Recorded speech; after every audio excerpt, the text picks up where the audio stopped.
The first light of dawn crept over the horizon, casting long shadows over Matthew's farm. The air was heavy with the scent of fresh earth and dew, the world still and silent except for the occasional rustle of leaves. It was the beginning of another long day, but something felt different this time. The wind, usually a comforting companion, carried a strange chill that raised the hairs on Matthew's neck as he stood at the edge of his land, gazing over the crops that had been his family's pride for generations. He didn't know why, but today the farm felt off. His boots crunched against the gravel path as he made his way toward the greenhouse, the steady rhythm of his steps grounding him in the familiar routine.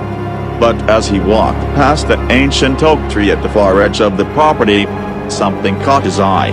It was a flash of light, unnatural, almost too bright for the morning glow. Matthew paused, heart skipping a beat. His instincts screamed at him to ignore it, to keep walking, but curiosity gnawed at him. Slowly, cautiously, he approached the tree. The ground beneath the gnarled roots had been disturbed, freshly turned earth, clumps of dirt still loose as if something had been recently buried. The familiar scent of soil mixed with something else, something metallic that made his stomach churn. Then he saw it. A hand. Pale, stiff fingers, protruding from the ground like something that had been forgotten for too long. Matthew's breath hitched. His heart raced as the reality of what he was seeing sank in. He wanted to look away, to pretend he hadn't seen it, but his body refused to obey. His hands trembled as he dropped to his knees and began to dig.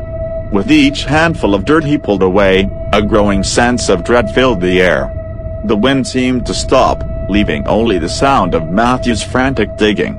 The ground was softer and moist, yet there was something undeniably cold about what lay beneath.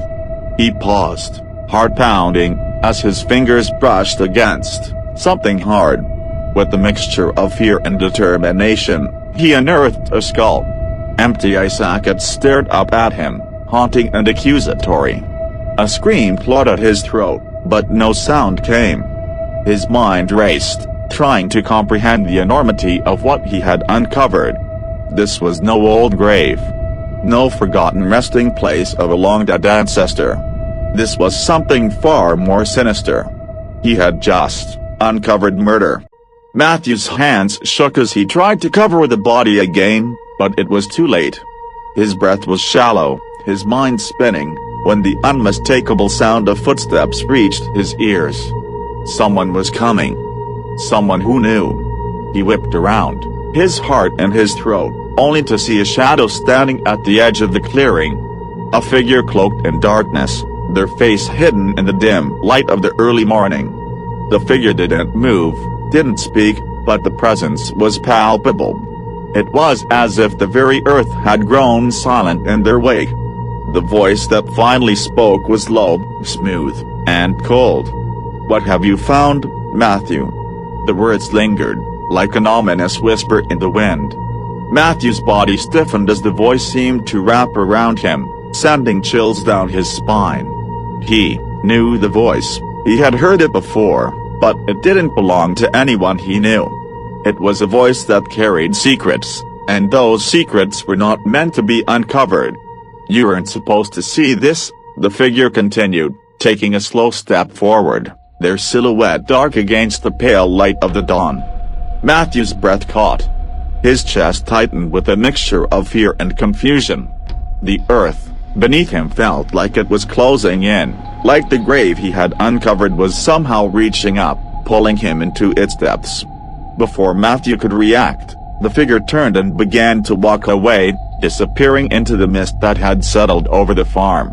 Matthew remained frozen, his mind racing, his heart pounding in his ears. He couldn't just leave. He couldn't pretend this hadn't happened. The land, his land, was hiding something. Something dark and deadly.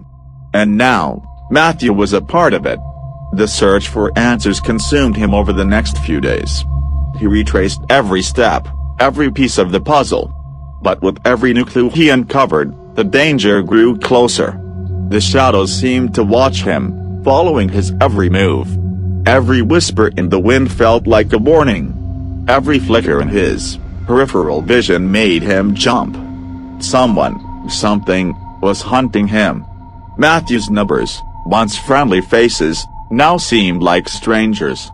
They watched him with wary eyes, their smiles strained. They knew more than they were letting on, but no one would speak. No one dared. And then came the whispers. At night, when the wind howled and the moon cast long, eerie shadows, Matthew would hear voices calling from the dark. Soft murmurs at first, like a distant memory. But the more he searched, the clearer the whispers became. They weren't just voices, they were cries. Cries for help. For justice. Matthew knew he had to face whatever evil had taken root in his farm. The secrets buried deep in the earth weren't just about one life lost.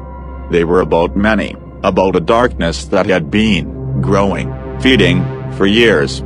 As the storm raged one fateful night, Matthew stood at the edge of the same oak tree where it all began. The wind howled, lightning crackled in the sky, and the earth seemed to tremble beneath him. The figure reappeared, its face now revealed in the pale light, a face Matthew recognized but wished he hadn't. The figure was no stranger, it was someone from his past. Someone who had betrayed him long ago. In that moment, Matthew understood. The evil that had haunted his farm, the dark presence that had festered beneath the soil, was not just the work of one person. It was the product of greed, betrayal, and a curse that had been passed down through generations. And now, Matthew was the only one who could break it. With the final, desperate cry, Matthew fought back. The battle was fierce, the ground beneath him shaking as if the earth itself was fighting to keep its secrets buried. But in the end, Matthew triumphed. The evil was purged from the land, and the farm was free. As the storm cleared and the first light of dawn broke through the clouds, Matthew stood alone at the edge of the farm. The whispers were gone. The shadows had lifted.